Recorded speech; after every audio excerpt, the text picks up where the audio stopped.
Without further ado, I'm going to introduce Chief Jordan. And would you give us a little bit about your own personal background, please? Thanks, John, and thanks everyone for joining tonight. I have what I call a patchwork career um, in communications and information technologies. All of it was with the DoD that I feel prepared me for this position at the FCC when I joined in 2015. Early in my career, I served an internship with what's called the Joint Frequency Management Office of what is now U.S. Indo-Pacific Command in Hawaii. That gave me a background in spectrum policy and interference resolution. Very interesting, especially the dynamics between and among the various military services. Following that, I served as an information technology specialist, another internship program, and I gained knowledge of all kinds of things related to IT, starting with mainframes, I'm that old, moving on to PCs, including data networks, including networks on ships, which was pretty interesting. Following that, I managed DoD's statewide contract where we actually owned switches, providing voice and data services, overseeing the provision of administrative and priority voice services, transition to E911 services, establishment of failover capabilities with the county's first responders, coordinated with the fire chief on the transition to land mobile radio services. So that was pretty exciting for me and gave me exposure to a lot more about communications. So this has given me an opportunity and appreciation for both policy development as well as an understanding of the users and operations of communication services. Great. Well, thank you, Deb, for that. Could you give us now a background and perhaps a brief history of the FCC's Public Safety and Homeland Security Bureau, please? Sure, I'm happy to. So the FCC, as you know, has a really important role when it comes to public safety missions. In fact, the first sentence of the Communications Act explains that one of our chief roles is to make available, and I'm going to read this so I get it right, rapid, efficient, and nationwide communication service for the purpose of national defense and for the purpose of promoting safety of life and property. So the FCC formally established the Public Safety Homeland Security Bureau in 2006, and this was in the wake of Hurricane Katrina and 5 years after the 9/11 attacks, events that underscored the critical role of the communications telecom infrastructure. That move consolidated the public safety, national security, and disaster management activities within a single bureau rather than scattering them throughout the agency. The goal was to create an organizational structure that would enhance our ability to address these kinds of issues. As the FCC's primary expert on public safety and homeland security matters, the Bureau promotes the public's access to reliable 911, emergency alerting, and first responder communications. And we do this by developing and implementing policies consistent with our statutory authority to ensure that our nation's first responders and the American public have access to effective and reliable communications, and by collaborating with federal government partners responsible for protecting the nation's communications infrastructure. One of the many advantages of the Bureau is that stakeholders, including public safety, government, industry, kind of like the FBI that you mentioned earlier, have a point of contact, a single point of contact on public safety, homeland security issues. For example, we run the agency's 24/7 Operations Center to assist with emergency communications needs. And of course, we work on public safety, homeland security issues across technologies, whether they're wireline, wireless, broadcast, or satellite, coordinating with our colleagues across the agency. Okay, great. Thank you, Deb, for that. So, based on those two backgrounds, your own and the Bureau, can you tell me about some of the major challenges that your Bureau has had in the past few years? Yeah, that's really interesting for me because one of the things I failed to mention up front, before becoming the Bureau Chief earlier this year, I served as the Deputy Chief at the Bureau, and I was responsible primarily for national security and emergency preparedness matters. So I'm going to talk a little bit about disaster response, which is kind of near and dear to my heart, and what we've done over the recent past. So one of the major challenges for us has been strengthening communications during disasters, such as hurricanes and wildfires that, as you know, have been happening more frequently and seemingly with more veracity. When disaster strikes, it's more important than ever that first responders and the public have reliable communications. So the Commission has taken a series of major actions on this front over the past couple years. I should note, of course, that the Bureau itself does not propose or adopt the rules. That's done by a vote of the chairwoman and commissioners. Our work supports those efforts. So recently, the Commission updated our rules to improve the reliability and resiliency of wireless networks during emergency. The rules will help reduce wireless phone outages for the public and support faster service restoration after hurricanes, wildfires, or other disasters. We also launched a program to share communications outage information in near real time with state, federal, territorial, and tribal nation agencies. This can improve their situational awareness, enhance their ability to respond more quickly to outages affecting their communities, and help save lives. Another thing we did recently is to modernize and streamline our roles for priority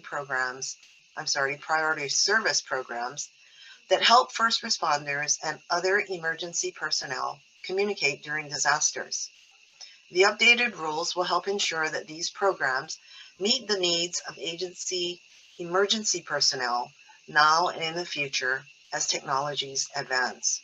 And as we continue to work with government partners and communications industry to prepare for and respond to disasters, including by deploying staff, issuing daily communication status reports during hurricanes, wildfires, and other events. We've also taken steps to improve emergency alerting. We've been active here for the past couple years as well. Last year, the Federal Communications Commission partnered with FEMA to conduct the 6th nationwide test of the emergency alert system and the 2nd nationwide test of wireless emergency alerts. While the FCC has long required emergency alert system participants to report how nationwide tests fared on their television and radio systems, it was the first time we systematically gathered data about the delivery of a nationwide wireless emergency alert test. To achieve this, we entered into an unprecedented set of partnerships with 11 federal, state, and local agencies that administered a survey on how the test fared. We then analyzed the results and issued a report with our findings, including identifying some areas for improvement. Subsequently, we proposed rules to require wireless providers that participate in wireless emergency alerts to publicly report on the reliability, speed, and accuracy of the messages, which would then provide emergency management agencies with visibility into how the service performs in their communities. Then this year, for the first time ever, we entered into partnerships with dozens of state and local government agencies to assess the geographic accuracy of wireless emergency alerts in areas across the country during local tests in English and Spanish. We're currently analyzing those results. And most recently, we proposed rules to bolster the operational readiness and security both of the emergency alert system and wireless emergency alerts. Couple other areas. That brings me to network security, another key challenge. Earlier this year, we sought public comment on vulnerabilities threatening the security and integrity of something called the Border Gateway Protocol, or BGP, which is central to the Internet's global routing system. We're reviewing the input we received, and we're working with colleagues in the agency on actions to protect national security and promote the integrity of communications networks and the supply chain.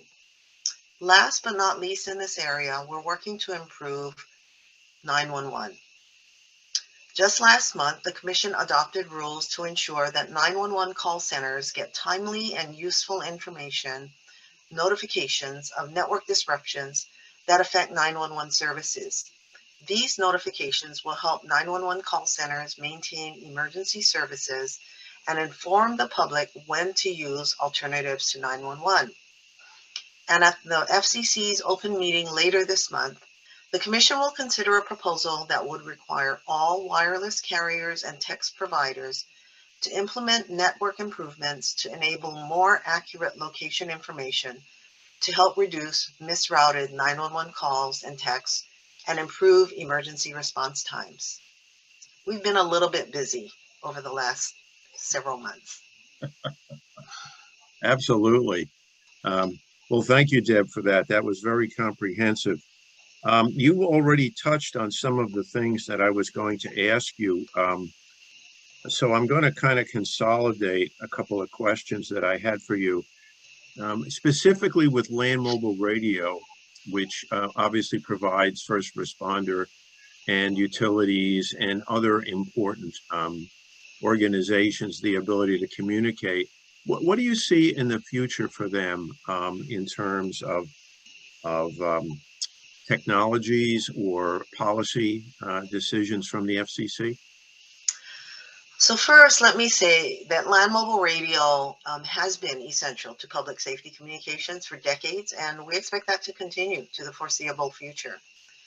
There have been important technological advances in public safety comms, such as FirstNet broadband network, but we see those networks and new technologies and enhancing existing LMR rather than replacing it. Thousands of police, fire, and emergency medical agencies across the country still rely on LMR for mission-critical voice comms when responding to emergencies.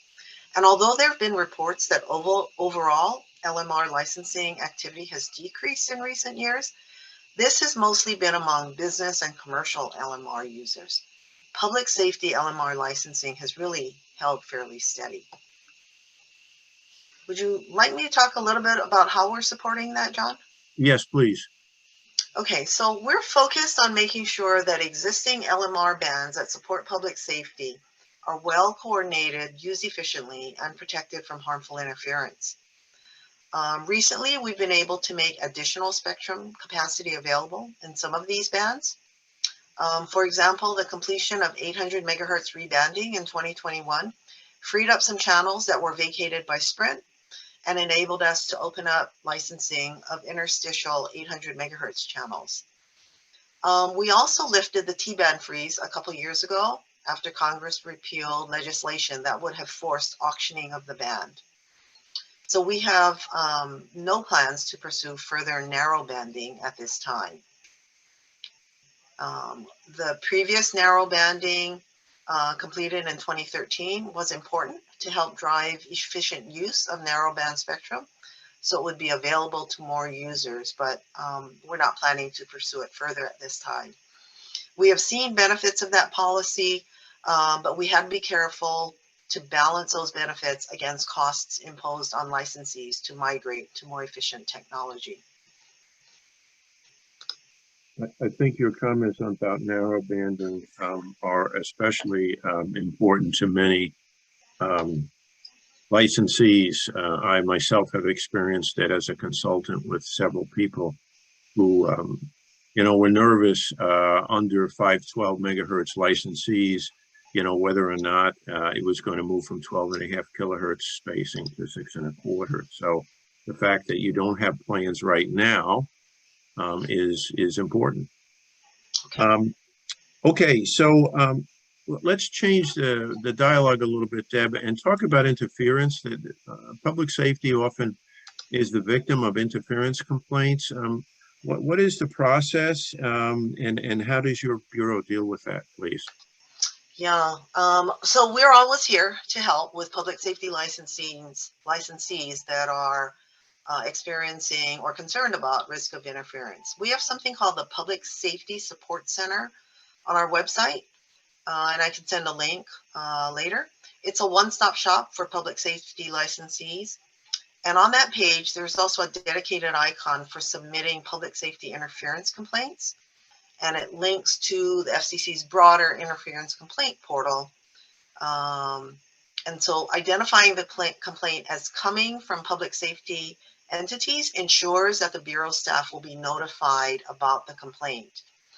If it's posing an immediate threat to life, safety matters, public safety licensees can always call our 24/7 Operations Center.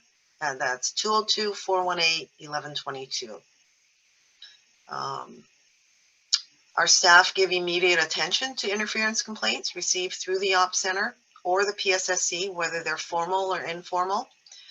In many cases, we can help parties resolve those interference issues informally without the need for further action. But where necessary, we work with our colleagues in the Enforcement Bureau and the FCC field offices to help investigate and resolve complaints if required. Excellent. That's good information. Yes, if you send me the link after the event, we'll get it out to everybody. So Okay. a different angle is how can wireless engineers or wireless technicians get involved in FCC policy making? How can they make their voices heard? There's a couple ways, and I'll kind of walk through them. We have open policy proceedings. For instance, we might issue a notice of inquiry, a notice of proposed rulemaking, a public notice. These types of proceedings help us develop regulatory proposals, and we like to hear from the public. And so, engineers can file written comments on the Commission's website. They can come in and meet with the staff or with commissioners. And if you schedule a meeting and it's on an open matter, I would just advise there are ex parte rules that will need to be followed and may require kind of a memorialization by putting things in a letter and then filed on the docket. Another way is to participate in advisory committees. And so we have two longstanding advisory committees to address technical issues. The first is the Communication Security, Reliability, and Interoperability Council, fondly known as CSRIC. The Bureau administers that, and CSRIC provides recommendations to the FCC, focusing on a wide range of public safety, homeland security, communications matters, including things like reliability of communication system and infrastructure, 911, E911, and next generation 911, emergency alerting, network cyber risk reduction, national security, emergency preparedness, so a wide range of topics. The other is the Technological Advisory Council, or the TAC. That is ministered by our Office of Engineering and Technology, and they focus on key issues affecting the development and deployment of emerging communications technologies to spur opportunities for innovation, competition, adoption, greater efficiencies, job creation, and other national priorities. This cycle, TAC is looking at 6G, development and deployment, AI and machine learning, advanced spectrum sharing, and some emerging technologies. Advisory committee meetings are public, so that's another way. And the last couple ways are scheduling informal meetings. We often meet with outside parties to learn about technologies and services, even absent an open docket. But keep in mind, again, if it's a meeting to influence on an open proceeding, there may be some ex parte requirements. And last but not least is to participate in commission or bureau workshops. We often hold public workshops to gather information, gives the panelists and attendees an opportunity to ask questions, gain insight on topics of interest to the commission. So a wide range of ways that technical folks can get involved.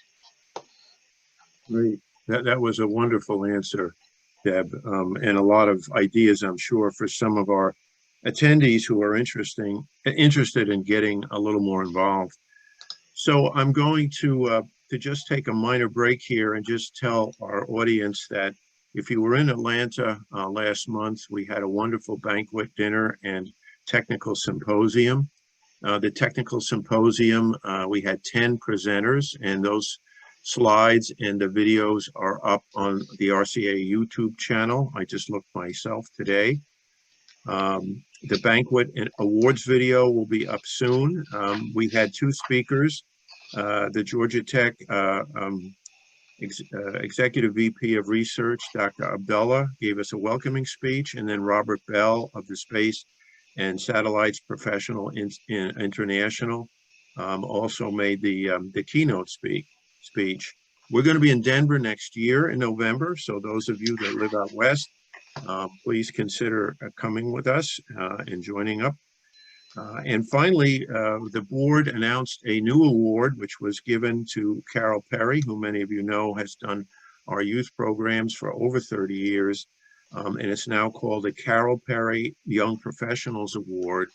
And this is awarded to young people who started with Carol in high school, made presentations, and then graduated either into college or into industry. And we give them a second award if they maintain their relationship. The whole idea is to get young people into STEM subjects, especially wireless. Okay, so I think it's time to open it up, Barney. I see there have been a number of comments, so if you would take it over and pick some of them and ask Deb the questions that came up. I wanted to get my audio turned on here. I'll start with a long question, but I'll try to keep it a little bit shorter, and it relates back to the interference question. And one of the questions was, is anything, well, let me back up. He mentioned the use of, I guess in particular, amateur radio equipment during the January 9th event. And he was commenting that the increase in number of unlicensed equipment being, or I wouldn't say unlicensed, but sold to unlicensed people that are becoming more and more capable as far as creating interference. These newer radios are coming with DMR and encryption built in. And is there any thought being done to somehow limit, control that potential risk of more radios being sold to unlicensed people with capabilities interfering with public land mobile? So I'm going to invite my colleague, David Firth, if he's on the call. Yep, David, do you know of anything specific going on? I mean, I could give my personal thoughts, but that's always prone to disaster. Well, I'm not sure if the questioner has something specific in mind, because what occurs to me in the first instance is that the decision about whether unlicensed devices, and I guess that would be my first question, are we talking about people using devices that do not require a license, or are we talking and there are certainly bands where that is allowed, and there are bands that are open to devices that don't require a license for use. And the commission is typically fairly careful about which bands it chooses for that sort of activity. Or are we talking about devices that require a license but are somehow being used without authorization? I guess I'm not sure which one the questioner is asking about. The question is more sold in directed towards people with licenses, but are being bought by people without licenses.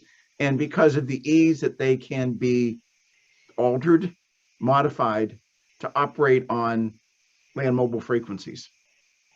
Well, so if we're talking about a device that's operating without authorization on a land mobile frequency, that would be one of those situations where that Deb talked about with respect to interference. I mean, if a public safety system is receiving interference, regardless of source, we want to look into it, but we would be particularly concerned if the source was some type of unauthorized operation. And that's typically the kind of case where the Enforcement Bureau and the field office would get involved, because it's really a question of finding the device, finding the source of the interference in order to be able to shut it down, as opposed to maybe a legal argument about whether it's allowed to be in the band or not.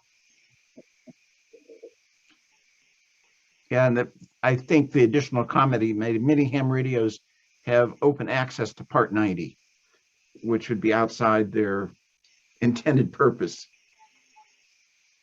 Yeah, well, and again, I mean, if we're talking about amateur radio, there are obviously bands that are dedicated to amateur radio, and we encourage licensed ham radio operators to use those bands. If we're talking about somebody who takes a piece of equipment and modifies it to use it in a band for which it's not authorized, whether it's an amateur or somebody else, doesn't really matter. That would be a violation of our rules. And I would add, I think there are a number of scenarios that could come to mind. As David said, people who are doing that on a routine basis become candidates potentially for our enforcement bureau to seek them out and pay a visit. Events where there are some sorts of gathering, perhaps some civil unrest that has happened in a number of cities over the recent years. We often partner with other agencies, whether they're law enforcement, etc., to help isolate illegal uses of spectrum. So there are a number of aspects that the FCC could and sometimes does get involved in. Okay, I'm going to move on to something else. I think that one is dragged on enough. What is the FCC doing to coordinate, I guess, specifically with cybersecurity and infrastructure security agencies? So we coordinate with them in quite a few areas. I'll start with in the lead up to and in the aftermath of a disaster. We coordinate with CISA and FEMA, one to establish the path, for instance, of a hurricane, activating our disaster information reporting system. We often deploy people out into the field to conduct spectrum analysis before and after the storm. And this is done in close coordination with CISA's operational unit, as well as with the Communications Sector Coordinating Council. We also coordinate with CISA on cybersecurity matters. We're coordinating with them very closely on some work that they're doing relative to cyber incident reporting. We coordinate with them on when there is a cyber incident that potentially is affecting the communications providers. So we do a good amount of coordination with them on a wide variety of matters. So is there anything specific, or were they just looking generally for how we coordinate? It was just a general question. Okay. Another one comes up here a little bit more specific, talking about FEMA grants for communications equipment and requiring a P25 capable equipment. The comment is this is cost prohibitive, and especially in the rural volunteer fire departments. Either of you want to take a comment on that? That is not familiar to me. And David, are you familiar with kind of the cost nature of it? No. This is a FEMA grant program. I'm not Yes. familiar with the specific program. That is the question. That's how it was worded. Yeah. Okay. Yeah. I mean, in terms of there are a number of grant programs out there for various types of communications, and including public safety communications. The rules of those grant programs are determined by the granting agency, and so if FEMA has a P25 condition of some kind on certain grants that they offer, that's obviously a decision that they've made.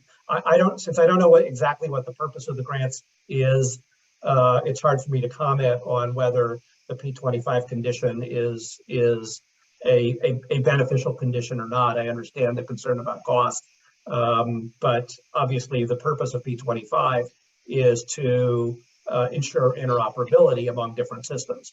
And so presumably what FEMA is seeking to do with this grant program is to ensure that those who receive grants are building systems that are interoperable.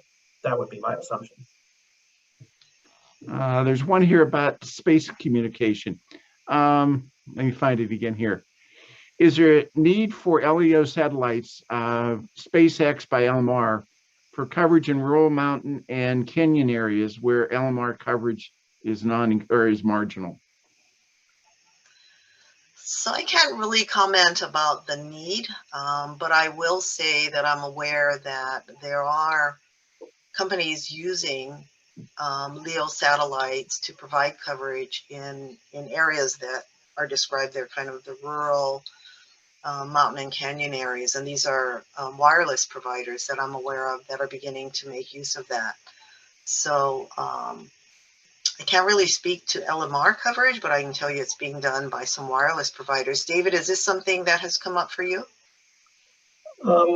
Yeah, I'm not familiar with a lot of what's going on in the satellite world, although we did recently have a meeting with Apple, and Deb, you may remember this. It was an interesting sort of new development in terms of the ability to use satellites for emergency communications. Now, this is a 911 capability. This is a capability that Apple has put into their most recent generation iPhone. It was just launched, I think, only a few weeks ago, although I already saw a press report that it had been used. And what it allows an iPhone user, if they have this particular device, what it enables them to do is if they are in a remote area and out of range of the cellular network, they can still potentially use a satellite link to make a 911 call. And the fact that you can do this with a consumer wireless device as opposed to a specialized sat phone, that's a pretty remarkable development. And because I think that generally the difficulty with satellite communications in remote areas is that the user on the ground typically has to have some kind of specialized equipment in order to be able to access the satellite. And that's it may solve your coverage problem, but it's obviously a different system. There are cost implications. So if satellite technology is getting to the point where applications like what Apple is doing with 911 are possible, I think we're talking about the potential perhaps to move in some directions that haven't been technically feasible before. Thank you. Do you believe that the FCC will ever or propose the need for receiver designs or associated specifications to reduce interference issues? You know, that's not something I can comment on. And David, unless you're aware of some ongoing action, I don't think it's something I can comment on at this time. Yeah, there was a notice of inquiry on this issue. The issue of receiver standards has been out there for a long time. There are a lot of legal questions about the Commission's authority to do it, as well as policy questions. There was an NOI, I believe it was last spring, that came out of our Office of Engineering and Technology and was approved by the Commission. And so comment was sought on that. But I think beyond that, I don't think I don't think either of us can really comment on the possibility there might be rulemaking activity. I see another one. I guess I'll hit this one, and I may know the answer. Do either of you two have any understanding of the role of rules for the increase in licensing fees in some areas? No, I really do not. I know that again, that's a proceeding that. Are we talking about the application fees or the regulatory fees? And the question was really directed specifically for amateur radio. Yeah, and I'm not familiar with that. Unless you know something I don't. No, sorry. Okay, I thought you might not. Next question. Is the FCC working with NTIA to resolve the ever congested VHF NTIA spectrum during disaster response, specifically federal wildland fires? Many frequencies are being reused in closer proximity due to lack of channels. David, do you know specifics about this? I mean, I can comment generally about disaster response and what we do, but I'm not aware of this specific issue. I'm actually reading the question in the chat because it seems to be if this is about federal VHF channels that are administered by NTIA, I don't think we we have a lot of visibility into that. There is certainly work that we do with NTIA to promote kind of coordination of state and local use of channels, and then use of federal channels. And we work with the NTIA staff on that. But in terms of congestion problems on the federal channels, that's not something that we, at least I'm not familiar with. Okay, trying. I'm reading, when the commission has assessed fines on civil forfeitures against big wireless carriers for 911 failures. In contrast to the prior signaling system number 7 based architecture, the architecture of the modern 911 call center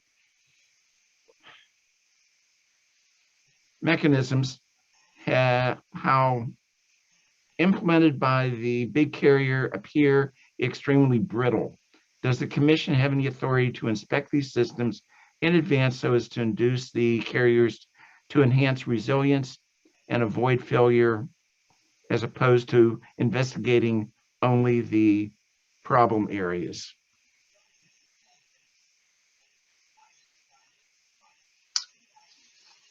David, do you have insight into that with regard to what we do preemptively? Well, I think that this goes back to some of the, again, I'm not quite sure whether the question is about 911 reliability or about more general network reliability. I think some of this goes back to the reliability rules and the resiliency rules that you talked about earlier. There might be some details in the question that I missed, and maybe that's not what the questioner is asking about. But that's kind of what occurs to me. I think we certainly have authority to look into these issues and to try to emphasize preparedness, not just to investigate outages after they happen. But that's a pretty broad topic, and so again, it's hard to comment on the specific issue that the customer might be asking about. Thanks, David. That's a good point, and I think that to the extent we're talking about in support of disaster response, we do some coordination. In fact, every year we have preparatory meetings with the major carriers and associations to look at the restoration of services immediately following disasters. And as David mentioned, we recently passed some rules that would increase the reliability of wireless communications in the aftermath of a disaster. So that's kind of the extent to which we can comment on kind of preparatory activities we do, if you will, relative to communications resilience. Going a slightly different question, one came actually up to me. I have not mentioned, and I realize there's some capability in the next gen TV. Is that being thought about as part of alerting? Because as I understand it, there are some capabilities built into the next generation TVs that would allow a different or more alerting than we currently have. David, do you know? I'm not familiar specifically with that. I guess I would want to ask what is meant by next gen TV. Are we talking about because I assume we're not just talking about digital versus analog. No, there's a new protocol for over the air broadcasting. 3.0. This is ATSC 3.0. Yeah, and I believe in commercially it's called next gen TVs. Oh, okay. Yeah, I mean, there certainly are capabilities in ATSC 3.0 that might benefit public safety and possibly alerting. But I don't think that that's an issue that we've really dug into very deeply. Thinking of a TV operation, another question popped up. Is T-band operation of public safety organizations have been impacted by digital TV operations to the point where they are abandoning it? What is the FCC doing to stop this interference? David, that one's over to you also, if you have some. Well, there are interference rules and channel and geographic spacing rules in T-band to hopefully keep the broadcasters and the land mobile radio licensees in T-band separate. I know that there is, and I know that we've looked at those issues when they've come up. I believe there is a pending petition for rulemaking that was filed a year or so ago that asked us to take a new look at those interference rules. As far as I know, that's still pending, and so I really can't comment on what action the commission might take on it. But if there has been, the question suggests there has been some that I guess that digital operations of broadcasters have somehow changed the landscape. I think that would be something that we would certainly be willing to explore. But as what will really drive it, I think, from our perspective, is are we receiving interference complaints from licensees in the T-band? And the questioner, I see the question in the chat, suggests that there are T-band licensees who are abandoning the T-band. I have not seen that. So I think that we would certainly be happy to look into that further if there's some indication that that's the case. A comment popped up in the chat about women in wireless, based on the commenting on the wireless group within the Radio Club of America. Deb, what do you see as barriers to women succeeding in wireless, and what do you see as a key point in promoting or encouraging entry into wireless career for women, by women? Well, don't get me started. Let me say that I've had a long career in what has been, when I first started, a traditionally male industry. And I think that, women should not be afraid or ashamed to apply into different positions that they see open. Certainly, we're seeing a lot more girls and women receiving various types of technical training. So I think there are all kinds of opportunities for women to get training and to apply into the various positions across the communication sector. And within the wireless industry, I don't have any magic sauce, if you will, for kind of here's the best entry point into the wireless industry. But I will encourage women to not be intimidated, if they are feeling intimidated, by an environment that is predominantly male. I sit in any number of meetings, interagency meetings, whether it's, with intelligence agencies, law enforcement, etc. And sometimes I am honestly the only woman in the group. And other times it's, overflowing with women over men. And so I guess my greatest advice is not to get discouraged, to look for an opening and really look for something that is of interest to them, because if it's of interest and you have a passion, that's where you're going to grow and you're going to shine the most. Happy to chat offline with any women who might want to talk further. Do you see a movement to more women involved in wireless? I see a movement to more women involved in all aspects of communications. I don't know that wireless is unique. I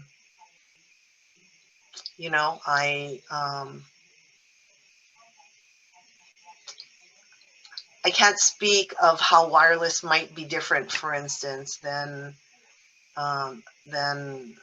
media or wired communications. I could see perhaps that the wireless industry, some of the outdoor work might be very different than that of, for instance, internet service providers.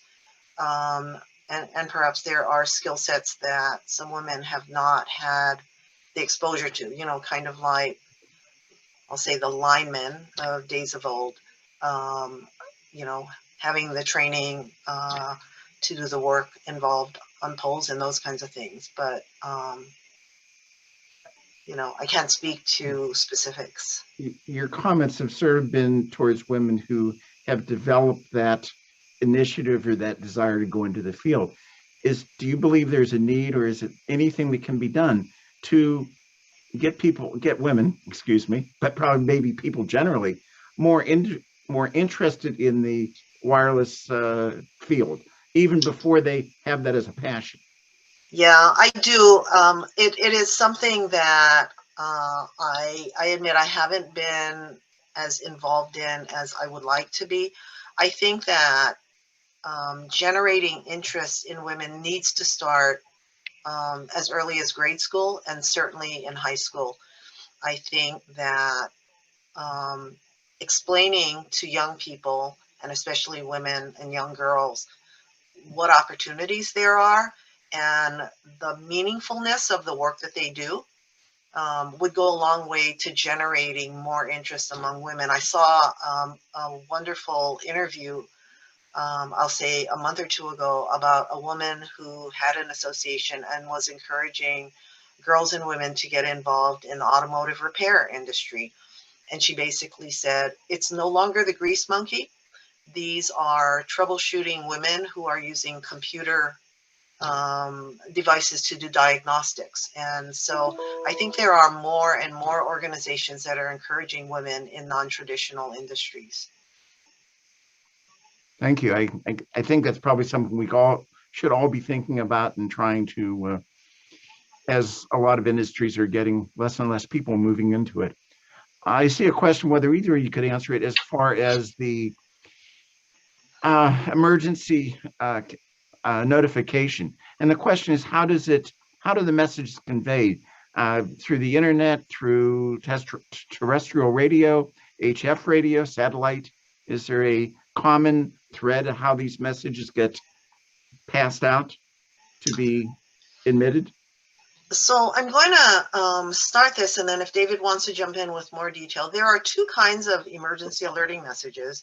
One is what we call the emergency alert system, and that is primarily broadcast, and that includes television, radio, so that includes satellite, that includes cable providers, and those are the ones that come across your television and radio, that god-awful blare that comes out when the test is going on. And so that is conveyed by one means. The other is called wireless emergency alerts. And those are sent forward by wireless providers and arrive on your wireless device, like your cell phones, and provide you alerts on things like the same things, tornadoes, hurricanes, flood warnings, wildfire warnings, etc. So I think there is a wide range of how the services are transmitted. David, did you want to add anything? No, I think that covers the basic range of technologies. The EAS, the broadcast-based technology, dates back a number of decades. The wireless technology is newer, and as more types of communications platforms proliferate on the internet, I think that we're certainly looking at options to expand emergency alerting further, because you want the messages to get to the public using the communications devices that they use and that they are used to receiving information on. Hey, Barney, I think we probably have time for maybe one or two more questions. Okay. One that popped up here twice is, can you bring us up to date on the status of EMP hardening for emergency alerting and post-event status reporting? I am not up to date on EMP hardening. I know that there have been a number of recent looks at EMP effects on communications, and but I'm not up to speed right now on actual requirements for hardening. David, anything on your end? No, I do recall that FEMA had a hardening program for the primary PEP stations in the EAS network. Those are the primary broadcast stations that transmit EAS messages downstream to other broadcasters, and FEMA has invested in EMP hardening capabilities for all of those stations. That's the only, I'm generally aware of the EMP issue more broadly, but that's the only specific thing I know about in the alerting context. Okay, do I have time for one more? Yes. Okay, and this has come up in actually several questions, and it goes back to amateur radio and a couple of comments. Number one, the RCA and the American Radio Relay are doing things to get students involved in technology and amateur radio. But I guess the general question is amateur radio being considered in any way? And I say this in twofold. Number one is technology in amateur radio has continued to grow, not only the voice communication, but also the increased use of mesh microwave networks that can all, in some areas, have provided almost a backup network of availability. And is there any thought or not thought to that, how amateur radio fits into all of this? I will say that I'm not aware of a formal program. For instance, I don't think the FCC is formally promoting this, but I do know that amateur radio has been looked at as just amateur radio and the technology supporting it, right? The frequency bands have been looked at and continue to be looked at for continuity communications across the board. So I don't have, there's not a formal program I'm aware of, but I know that it is being looked at as an alternative. I think we've got time for at least one more.